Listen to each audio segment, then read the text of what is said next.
Hello, അസ്സാമു അലൈക്കും. ഞാൻ ഇന്നൊരു കുനാഫ റെസിപ്പി ആയിട്ടാണ് വന്നിരിക്കുന്നത്. അപ്പോൾ എൻ്റെ വീഡിയോ നിങ്ങൾ ആദ്യമായിട്ടാണ് കാണുന്നതെങ്കിൽ എല്ലാവരും ലൈക്കും സബ്സ്ക്രൈബും ഷെയറും ചെയ്യുക. നമുക്ക് എങ്ങനെയാണെന്ന് നോക്കാം. അതിനായി ഒരു കടായി അടുപ്പിൽ വെച്ച് അതിലേക്ക് കുറച്ച് നെയ്യ് ഒഴിച്ച് നട്ട്സും മുന്തിരിയും ഇട്ട് കൊടുത്ത് റോസ്റ്റ് ചെയ്യുക.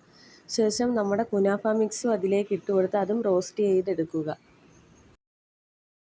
ശേഷം അതിലേക്ക് അരക്കപ്പ് പഞ്ചസാര, അരക്കപ്പ് പാലും കൂടെ ചേർത്ത് ഒരു 5 മിനിറ്റ് വേവിക്കുക. ഇനി നമുക്ക് ഒരു പാത്രം എടുത്ത് അതിലേക്ക് 1 കപ്പ് പാൽ ഒഴിച്ച് നന്നായി തിളപ്പിക്കുക. പാല് തിളച്ച് വരുമ്പോൾ അതിലേക്ക് 5 ടീസ്പൂൺ മിൽക്ക് മെയ്ഡ് ഒഴിക്കുക.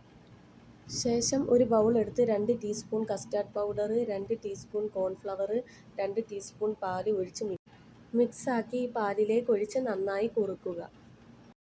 ഇനി നമുക്ക് സെറ്റ് ചെയ്യാം. അതിനായി ഒരു വലിയ ബൗൾ എടുത്ത് അതിലേക്ക് കുറച്ച് കുനാഫ മിക്സ് ഇട്ട് കൊടുക്കുക.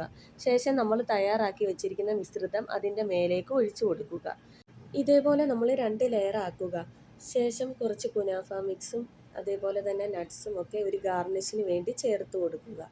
അങ്ങനെ നമ്മുടെ ഈസി ആയിട്ടുള്ള കുനാഫ ഇവിടെ റെഡി ആയിരിക്കുകയാണ്. എല്ലാവരും ഇത് ട്രൈ ചെയ്ത് നോക്കിയിട്ട് നിങ്ങളുടെ അഭിപ്രായം കമൻറ്റ് ബോക്സിൽ അറിയിക്കുക. അപ്പോൾ എൻ്റെ വീഡിയോ ഇഷ്ടമായെങ്കിൽ എല്ലാവരും ലൈക്കും സബ്സ്ക്രൈബും കമൻറ്റും ഷെയറും ചെയ്യുക. അപ്പോൾ ഓക്കെ, ബൈ, അസ്സലാമു അലൈക്കും.